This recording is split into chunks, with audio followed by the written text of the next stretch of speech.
Good evening. A violent confrontation between an IMPD officer and a man in custody now is reigniting a larger conversation about police reform.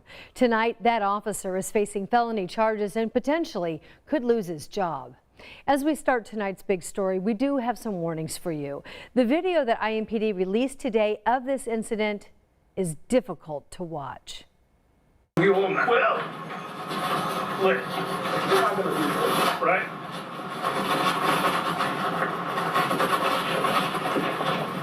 We're not going to do this, right?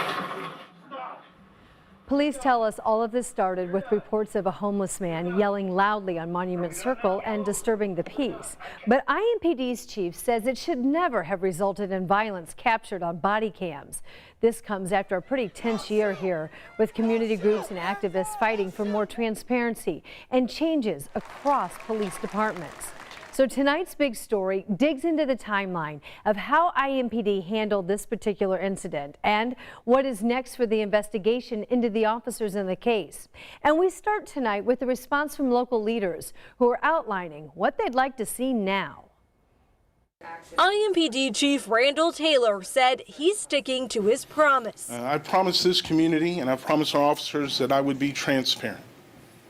That's in good times and bad times. This is a bad time. A promise community leaders are pleased to see after calls for police reform and accountability. I think that the police department here is moving swiftly, and they are moving in a way that will continue to give them credibility with the community. Pastor Kenneth Sullivan Jr. is engaged in conversations about reform and making sure community voices are part of the process. I think it is so important for the police department as well as the community to have that good relationship so that they can have credibility, the police department, and they can have comfort, the community, in knowing that law enforcement hears them. Even though progress is being made, leaders say there is still a long way to go, and this video makes that clear. We're not going to do this, right? Stop.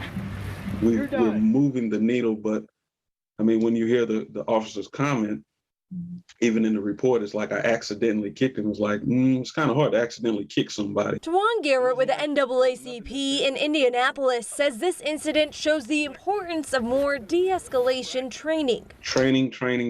I mean, you can't reemphasize it enough. Earlier this year, a new state law tackled police reform, requiring officers to go through mandatory de-escalation training, banning chokeholds in certain situations, and making it a misdemeanor for an officer to intentionally turn off a body camera to cover up a crime. Community members say this all is a step in the right direction, but that doesn't excuse the officer's actions. As often as you do it unto the least of these, you do it unto me. So this officer did not kick this homeless man, he kicked Jesus in the face.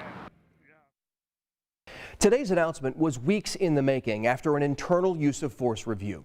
We know the incident happened September 24th. IMPD Chief Randy Taylor says he learned about what happened October 6th and ordered an internal investigation. But it's my commitment to this department and to this city that when these things come to my attention, I'm not going to allow that to exist on this department. Investigators then presented details to the prosecutor's office on the 8th, who filed formal charges for official misconduct and battery today. Now, beyond the criminal charges, here's what happens next. Sergeant Huxley's recommended termination goes before the IMPD Civilian Police Merit Board. The group contained 7 members, 4 appointed by the mayor, 1 chosen by City County Council, and 2 appointed by IMPD. We know IMPD is also in touch with the FBI and the U.S. Attorney's Office. And the department tells us that its internal investigation into what went on is ongoing. We did some digging into Sergeant Huxley's past. We know he's been with the department for 14 years. During his time, he served on the Crisis Negotiations Unit, responding to SWAT incidents and people who were suicidal. Most recently, he was assigned to the downtown district and worked on the bicycle unit. Again, he's currently on suspension and could potentially lose his job. We have all the latest details on this case posted right now to WTHR.com. And that wraps up tonight's big story.